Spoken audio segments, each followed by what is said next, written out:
Restaurant ஸ்டைலில் vegetable pulao எப்படி பண்ணலான்னு பார்க்கலாங்க. ஒரு கடாய் எடுத்துக்கலாம், 2 டீஸ்பூன் நெய் ஊற்றிக்கலாங்க, தேங்காய் 50 மில்லி ஊற்றிக்கலாங்க. அதுக்கப்புறம் 2 பிரிஞ்சி இலை போட்டுக்கலாம், 2 பச்சை மிளகாய் போட்டுக்கலாங்க, ஒரு பெரிய வெங்காயத்தை கட் பண்ணி போட்டுக்கலாம், 2 டீஸ்பூன் இஞ்சி பூண்டு பேஸ்ட் போட்டுக்கலாங்க. அதை போட்டு நல்லா வணக்கிக்கலாம். அப்புறம் ஒரே பட்டை 2 ஏலக்காய் மட்டும் போட்டுக்கலாங்க. 10 போல் முந்திரி பருப்பு போட்டுக்கலாம், நல்லா வணக்கிக்கலாங்க எண்ணெயிலேயே.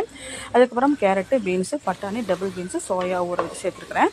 அப்புறம் அரைவாசி நூல்கோல் போட்டுருக்குறாங்க, கட் பண்ணி போட்டுருக்குறேன். எல்லா வெஜிடபிள்ஸும் போட்டாச்சு. அதுக்கப்புறம் அதையும் போட்டு நல்லா வணக்கிக்கலாம். நான் வந்து பாஸ்மதி ரைஸில் வந்து 300 கிராம் எடுத்துருக்குறாங்க. அதுக்கு தகுந்த மாதிரி தண்ணி ஊற்றியாச்சு. அதுக்கப்புறமா கொஞ்சமாக கொத்தமல்லி இலையும் புதினா இலையிலையும் போட்டுக்கலாம். போட்டு இப்போ தண்ணி நல்லா கொதி வந்துருச்சுங்க. இப்போ நல்லா அரிசியை வந்து நல்லா வாஷ் பண்ணிவிட்டு அதில் போட்டுக்கலாம்.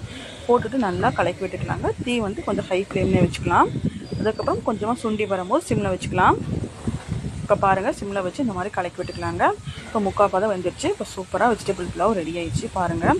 ஆனால் இன்னும் கொஞ்சம் நேரம் அப்படியே நம்ம மூடி வச்சு தம்மில் விடணுங்க. அப்போ தான் வந்து நல்லாயிருக்கும், ஈவனாக நல்லா வெந்திருக்கும். இதே மாதிரி நீங்கள் ட்ரை பண்ணி பாருங்கள். குழந்தைகளுக்கு லஞ்ச் பாக்ஸ் கூட நீங்கள் ட்ரை பண்ணி கொடுக்கலாம். ரொம்ப சத்தான ஆரோக்கியமான ஃபுட்டும் கூட இது. பாருங்கள், இப்போ சூப்பராக நம்ம புலாவ் ரெடி ஆகிடுச்சு. இதுக்கு சைட் டிஷ்ஷாக நான் வந்து காலிஃப்ளவர் மஞ்சூரியன் சாப்பிட்டோம். நெக்ஸ்ட் வீடியோ அது வரும். வீடியோ பிடிச்சதை லைக் பண்ணுங்கள், ஷேர் பண்ணுங்கள், மறக்காமல் ஃபாலோ பண்ணுங்கள். தேங்க்ஸ் ஃபார் வாட்சிங்.